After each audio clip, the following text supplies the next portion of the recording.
Assalamu alaikum, everybody. How are you all? Assalamu alaikum, and if Jules is watching, I missed you. So is Jasmine, and Trudy, and Olivia. Salam alaikum. And everyone who works with Mommy and everyone who's new. My name's Layla, Tante Layla.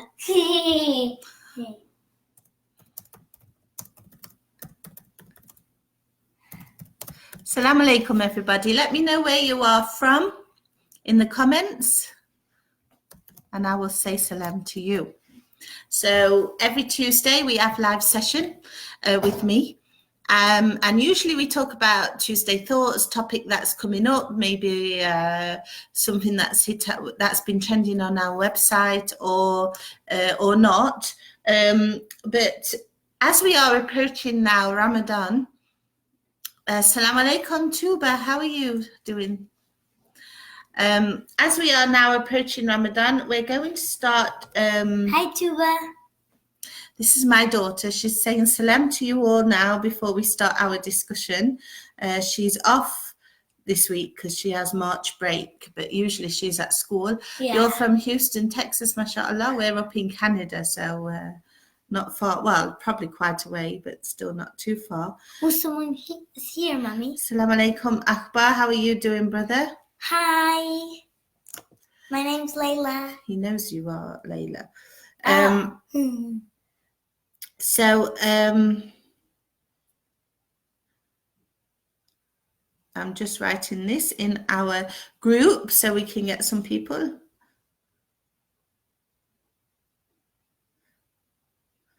Anyway, let me introduce myself to new people. My name's Layla.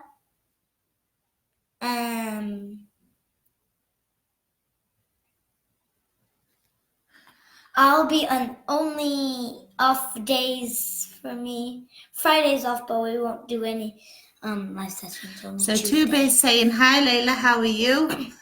She's good.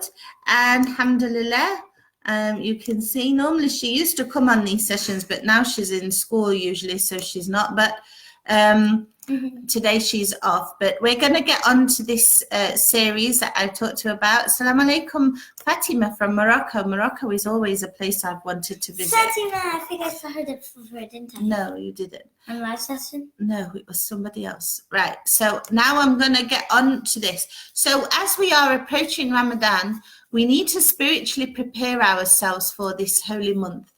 And by doing that, we need to stop bad habits and we need to start to pick up good ones. So in the weeks leading up to Ramadan, from now until then, I'm going to bring to you every week something that either we should stop doing or something that we should start to do, inshallah, so that we are prepared spiritually for our holy month, inshallah. So Akbar says you're cute, Layla. Alhamdulillah, he's fine. Thank you. She says thank you, Akbar. So today, let's start off with, Fatuma says she loves you, Layla. Thank you. She's saying thank you.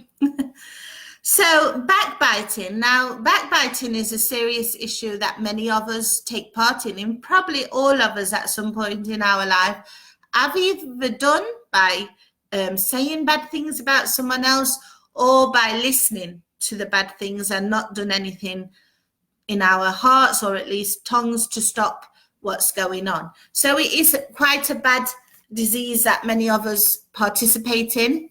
And you do need to be strong not to participate in it, really, but it is a bad habit. It's a very bad habit. So today we're going to talk about what is backbiting, the causes of backbiting, how to stop backbiting, and when is backbiting actually acceptable? Because in Sharia, there are certain exceptions when it can be done, but not in a bad way, like you may think. So let's be honest, and this is a reminder for myself first and foremost, we have all taken part in backbiting at some point in our lives. Maybe we still do. Whether it is by talking about people or saying bad things about people, or it's by listening and not actually doing anything to stop that. So I have a very good friend of mine, actually, and she's not going to say her name, but she is really a great example, because I've noticed that when anyone ever starts a conversation about someone else, she will either say, let these people, or as she was once telling me when there was an issue a while back between two people, and she was telling me, look, if neither of them have done anything wrong to me, I'm not going to get involved. And I think that is a really wonderful attitude to have, and to remember to have, because, you know, we've all probably been victims of being backbitten as well, and we have to realize that we don't like it when, you know, somebody is talking about you or saying bad things about you. So we should put in our minds that when we are going through, or when somebody is doing that to us, we should remember how it makes us feel, and not do it to others, even if that person is not a good person, or even if they have done something that's upset us or anything else.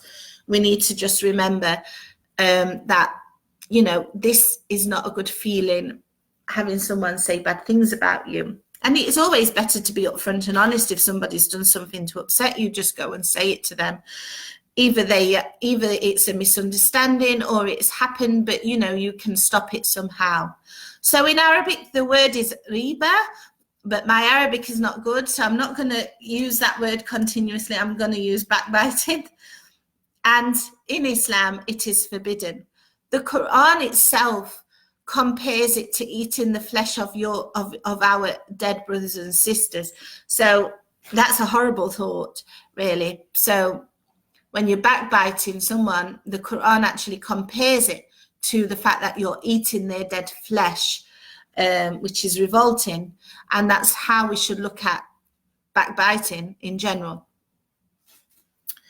Also, it's in the Sunnah. There are two hadiths by Prophet Muhammad sallallahu alaihi wasallam, and the first one is, verily your blood, your property, and your honor are inviolable and sacred among you. So in other words, you know, all of us have these things, and they are sacred, and they shouldn't be, you know, your blood, it means you as a person. We shouldn't be dismantling that for somebody else, because they're all important to each other. We're all important to each other in one way or another. And as a ummah, we should be taking care of our brothers and sisters, even if they have done something wrong or they have done us wrong. There are ways to deal with it other than backbiting. In English, we also say backstabbing. I think you've heard this, backstabbing.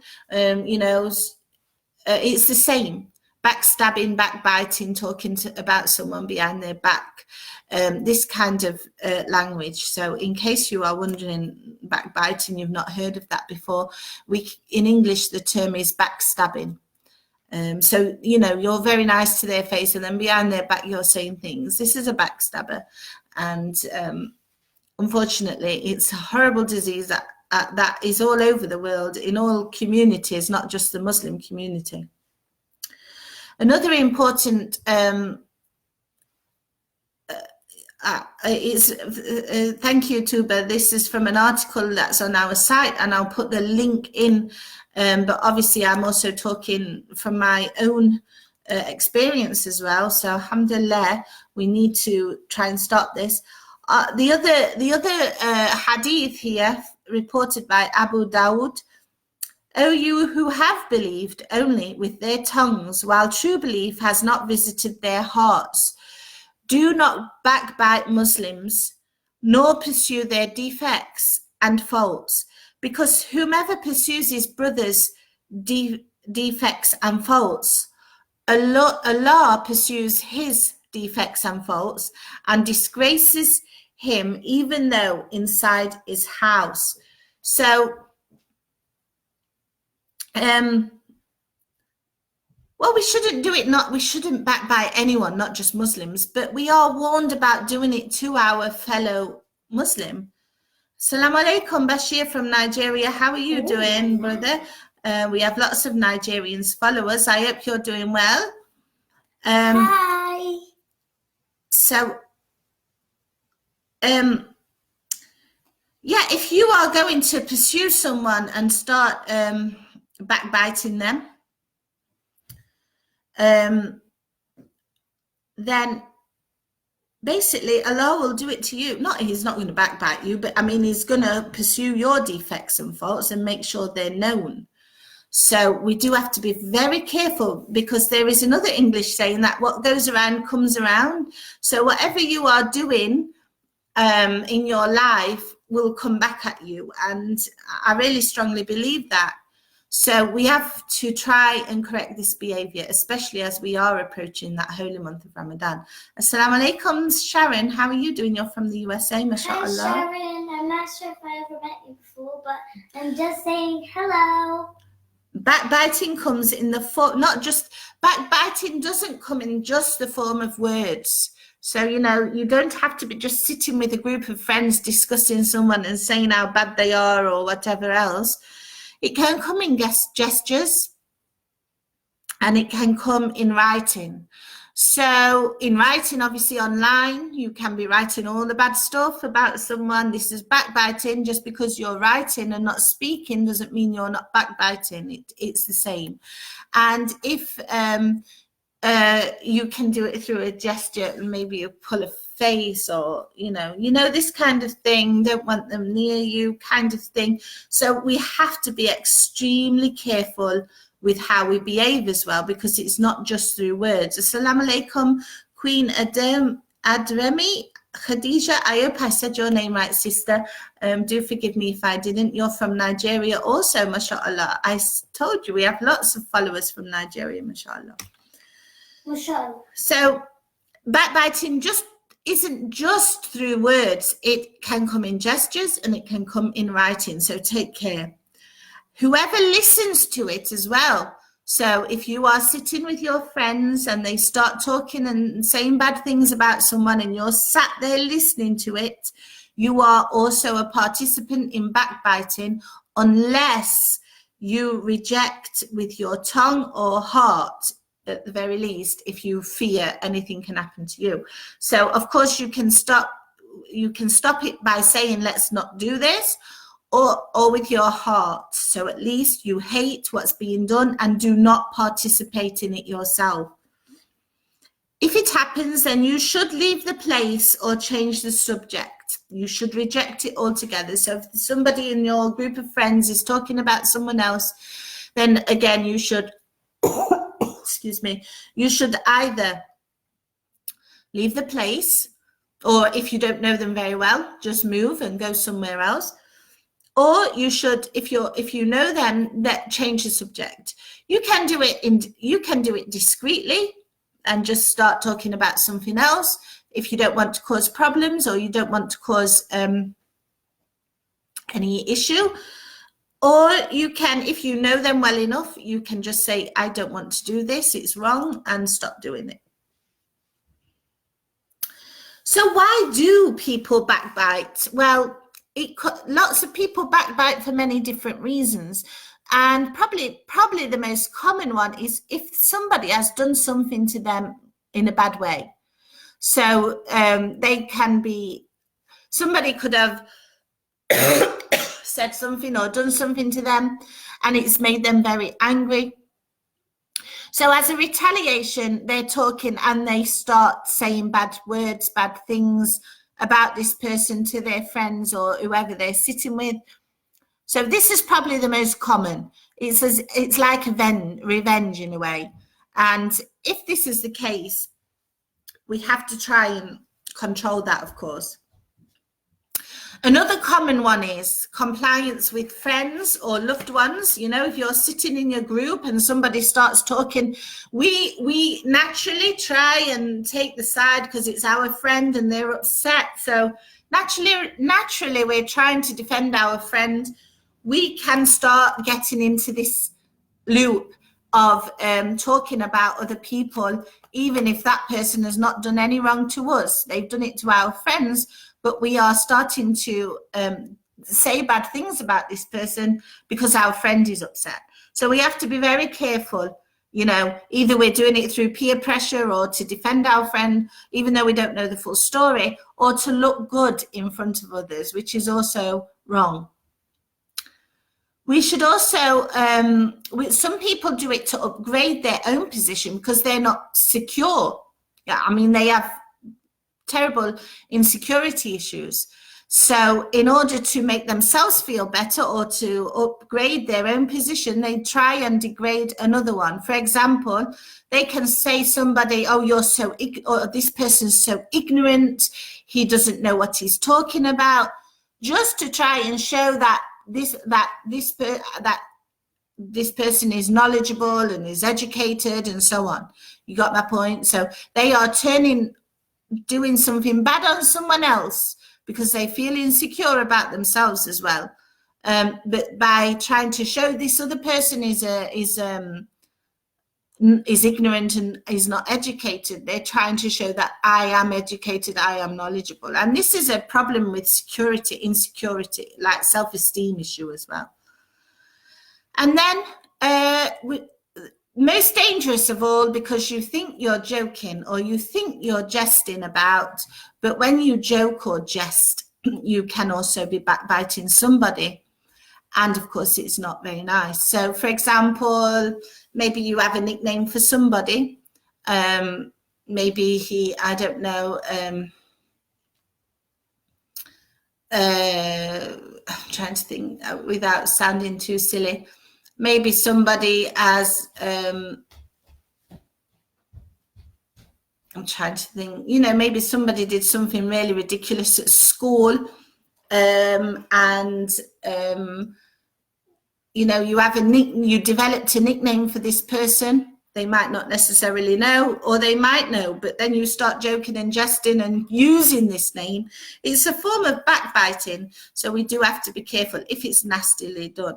So we do have to take care of ourselves and the causes of what causes us to backbite.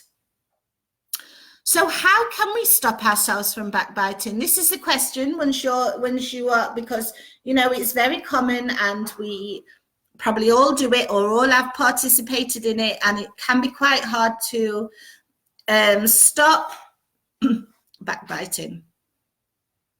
Trudy says, Salam alaikum, salut, Layla. She's ran off. Yay, Trudy! I heard you yesterday when you was doing anything. Okay, let's not discuss that now. Yeah. So how do we stop backbiting? First of all, remember, first and foremost, with anything else, if we keep backbiting, we will face the wrath and punishment of Allah, whether in this life or in the day of judgment. So that should in itself try and stop you from doing it. Another really good thing that can stop you from backbiting is that your good deeds will go to the one you are backbiting. So let's say that this person is a bad person and, you know, you are saying bad things about them, but your good deeds will go to that person. And whether they deserve them or not, you know, you are doing something for them to get your good deeds. And if you have no good deeds, their evil deeds will be put on you. So is it really worth that you backbite if you look at it in that way? Because we all need our good deeds at the end of the day. We don't need them being dispersed to anyone else. And we certainly do not need to be picking up more evil deeds to what we already have. So we really have to remember that the punishment, one of the punishments is our good deeds will go to the person we're backbiting. And if we don't have any good deeds, their evil deeds will come onto us. And none of us can be doing with that. Also, you should think of your own shortcomings and your own defects. You know, no one's perfect. We all have faults. We all do things that can upset or make others angry or make others feel bad. No one on this planet is perfect. If we were, we wouldn't be here. We wouldn't be human. So when we are next time thinking about you know, one of your colleagues, poor old Jane from I don't know, and she's really bad with hygiene, and you are all laughing at her and whatever and whatnot. You have to remember, well, maybe you are bad at so you are bad at something. There is a fault in you as well. So, you know, that's what you've got to try and put in your head, that okay, this person may not take a shower and may have a problem with bodily odors or whatever. I'm just using any example because I don't want to be too mean, but then you may, you know, when it comes to you, you may be a mean person, you may be miserly, you may not be giving money out, you may not want to part with money. So that is a fault in you. So you have to, before you are tempted to start saying, hey, look at this person, they're doing this, take a look at yourself and think, oh, hang on, I have this problem, I have this fault, I have this defect. And we all know our own faults, right? You all know it. Me, for example, I'm very stubborn, and I have a terrible time sometimes controlling my temper. So these things, if I'm talking about someone, I should look into myself. Well, first of all, I'm very stubborn, and I find it hard sometimes to control my temper. So I have to work on these things. So we all know what we need to work on in life, and we all have to keep working on them, obviously, to improve. If you have no defect, which, you know, we do, or even if you do, you should show gratitude. So instead of thinking, oh, this person is this, that, and the other, or talking about them, start to show gratitude to Allah that He has bestowed upon you, instead of defiling yourself with the ugliest of behaviors. This behavior, backbiting, is ugly. So next time you are tempted to do it, don't bring yourself to that level. Instead, start to make dhikr and start to say alhamdulillah or anything to Allah to distract you from going down that route. If you are doing it out of anger or because somebody has done something to make you angry, then you have to try and suppress that anger somehow. And there are many ways we can do that. We can maybe bring that up on another time about how to control. But, you know, if somebody has made you angry and you cannot yet maybe face them for what they've done, instead of backbiting, just stay away from them for a while. Don't get drawn in. And if you are able, confront this person in a good way and tell them that such and such made me angry, rather than go to your friend and say this person is this because they made you angry. So try and just defect the whole thing and try and suppress that anger. Don't think ill. So it's not just speaking now. You're not just going to your friend and saying, oh, so-and-so is this, that, and the other. Don't even think it about someone. You know, many a times we can think bad of someone. We might see them doing something, and then we put 1 and 1 together and come out with 4, and, you know, come to the wrong conclusion altogether. So don't even think ill of somebody, because it is a form of backbiting. It's backbiting by the heart. You are thinking bad of someone and you don't even know the situation. You should only think there is a circumstance to think ill of someone, and that is when somebody has done something evil and you know that it is evil and it cannot be interpreted as otherwise. Then you can think ill of somebody. For example, let's take paedophile. You know, you can get these all over the news and whatnot. You can think bad of that person. He or she is an evil person. It's been proven they've done really bad things. So, okay, no one's going to tell you don't think ill of so-and-so because of what he's done. No, this is perfectly okay to think ill of such disgusting people, okay? What is not is if you saw somebody you know who's done something and you only saw a little bit of what they did, you don't know the full picture, just don't think ill. And as Muslims, aren't we told that we should give our brothers and sisters excuses for something? And I know this is difficult because we're human at the end. And if they've done something to upset us or hurt us, it's very hard to try and excuse them. But we should try, and we should try and understand maybe there was a situation behind it as to why they behaved in such a way. When something bad starts to come into your head about someone, invoke Allah to try and save you from what you can be doing. And this will push, because it's shaitan at the end that's coming into your mind to think bad about someone or to say bad about someone. So if you start to invoke Allah, you will push shaitan out of it, and he doesn't like that. So that's a good thing. And one thing I've added, it's not written in the article, but I actually think this is a really good imagery the Quran uses, and we talked about it at the beginning of the conversation, and that is the Quran compares backbiters to people eating the dead flesh of their brothers. So if you're about to say, oh, so-and-so did this, remember this image that you're eating this person's dead flesh, and I'm sure that's going to revolt you so much that you will just stop.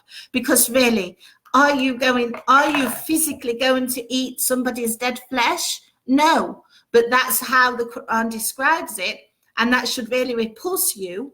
So that should stop you, inshallah. There are some legal excuses as to when backbiting is allowed, and it's not in a bad way, if that makes sense, but it's not. So the first is if you are complaining against an oppressor or somebody who has wronged you, so oppression or injustice, you are allowed to mention these things if someone has oppressed or wronged you. This is okay. So we can take any situation now happening in the world, like let's say Kashmir, they are being oppressed over there.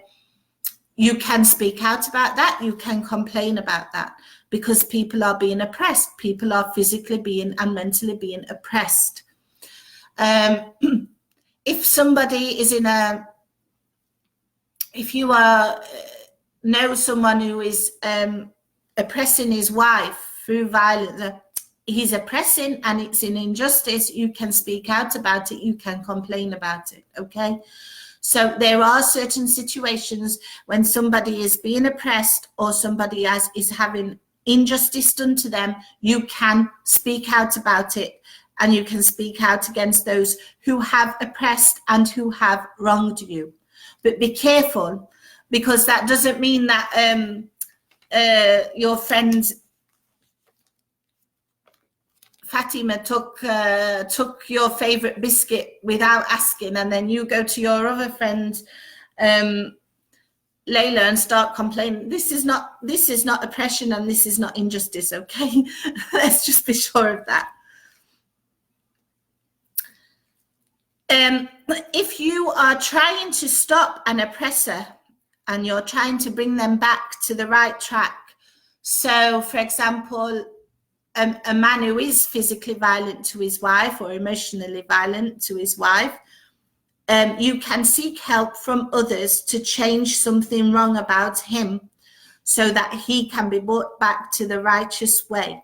And actually, we do get a lot of counsel letters about domestic violence, and sometimes the counsellors do recommend, in fact, all the time, even if the couple split up, they recommend that the one who is doing the act, who is the abuser, should also seek professional help to get through this. And this is bringing him or her back to the right path. You can speak out about these people if you are bringing them back, if you are intending to bring them back to the right path and stop what they are doing. You can do backbiting if you are asking a fatwa. So you've gone to the mufti or you've gone to the imam or the sheikh, you need a fatwa on a situation that's involving someone else, you can discuss it. But try and be indirect. So the mufti or sheikh or imam, he's not having an idea about who you're talking about. So, try and do it in that way.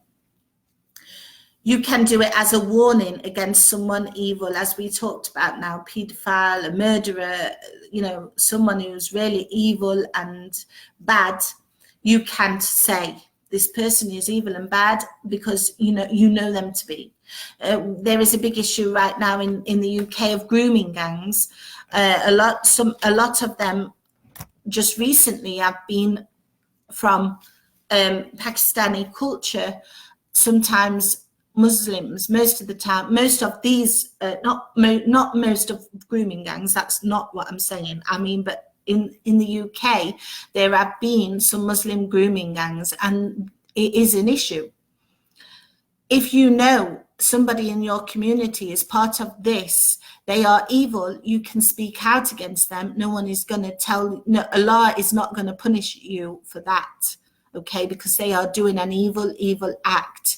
So if, like in the case of the UK, where they have these grooming gangs going on, and you know about it, you should speak out about it to protect the kids that they are doing these horrible things too. So in this case, they are evil, doing evil acts. You need to talk out and stop it. This is okay. Sometimes somebody may, you know, maybe hurt his legs doing something, so they call him the lame. And he's fine with it. But that's his nickname. You can carry on, but I mean, I don't know if it's nice, but you probably shouldn't try. You should try not to refer to them as that, even if they know that's their name, you know, try not to refer to them as that. But it's not strictly backbiting as such.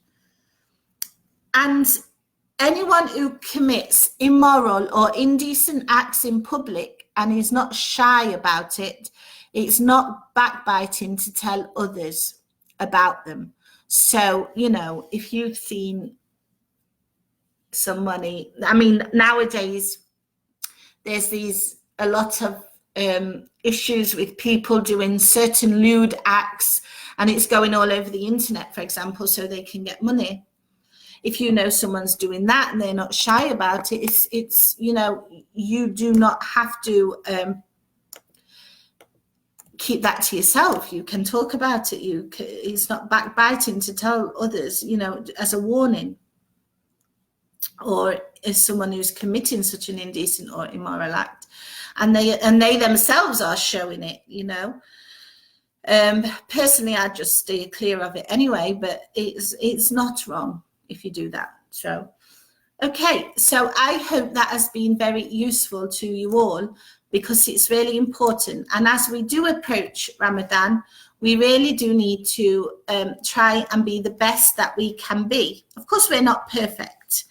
And of course, we're not going to stop everything 100%, but we can try and improve ourselves, and we can try and be better.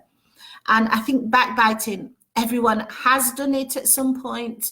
Most of us probably still do it, even if it's just through listening. So it's really something that we have to try and not do unless there is a reason that I've mentioned at the end, as you can do it. But otherwise, no, don't try not to do it, and just try and remember how you feel when somebody backbites you. And just remember, brothers and sisters, if you are the victim of someone backbiting and it's making you feel sad or down, just remember you're taking their hasanat, you're taking their good deeds, and that should give you a boost. So let them say whatever they want to say. Let them stick as many knives in your back as possible, because at the end of the day, you're going to take all their hasanat. And if they don't have hasanat, they're going to take your evil deeds. So, you know, if people want to talk about you, try not to let it get to you. Try not to let them, because Allah will reward you with their hasanat. And if they don't have any, Allah will push them with your evil deeds. So that's the best way to look at it if you are a victim of somebody backbiting. It can get you down, it can make you feel sad, but just remember in that way. Say what you want about me, I'm going to take your hasanat. It's simple as. Okay, so just remember, brothers and sisters, that will happen if you do backbite, and it will happen if someone's backbiting you. So don't give an excuse to give people your good deeds, because we all need them. and don't give an excuse for somebody to give you or their evil deeds, because you don't need those. And just try and remember that when you backbite someone, you're actually eating their dead flesh, and that should make you so disgusted you stop, inshallah. So that is our first talk of this series leading up to Ramadan, spiritually preparing ourselves for the holy month. And the first one was backbiting. I hope you have all found it beneficial. If you have, it comes from Allah. And if any mistakes have been made, it's come from me. I have put the link in so that you can go and check out this wonderful article from our Sharia section. Check it out yourself as to what it says and what it doesn't say. And inshallah, you will find it beneficial, and you can find other topics on backbiting, how to stop and so on. If you just search on our website, just put backbiting in, you will find many other topics on that as well. So that's it from me this week, brothers and sisters. Join me next week when we will have another tip or something to prepare ourselves spiritually for Ramadan. Yeah, but I won't be there. Because she'll be at school next week. That's it from me this week. So join me next week when we have another episode of this series. And I'll see you all then, inshallah. May Allah bless you all and your loved ones with a healthy, happy week. I love all of you. Blessed week, inshallah. May Allah take care of all the people being oppressed around the world. May He give them ease and comfort, and anyone who's died at the hands of oppression, may Allah grant them paradise. Ameen. I just want to give a shout out to a very close friend of mine who's going through a bit of a bad time right now. May Allah give her comfort, tranquility, peace of heart, and shifa. Ameen. Please keep her in your dua, brothers and sisters. She really needs that right now, and she really needs that comfort. So that's all from me, brothers and sisters. I'll see you all next week, inshallah. Assalamu alaikum rahmatullahi wa barakatuh. Bye.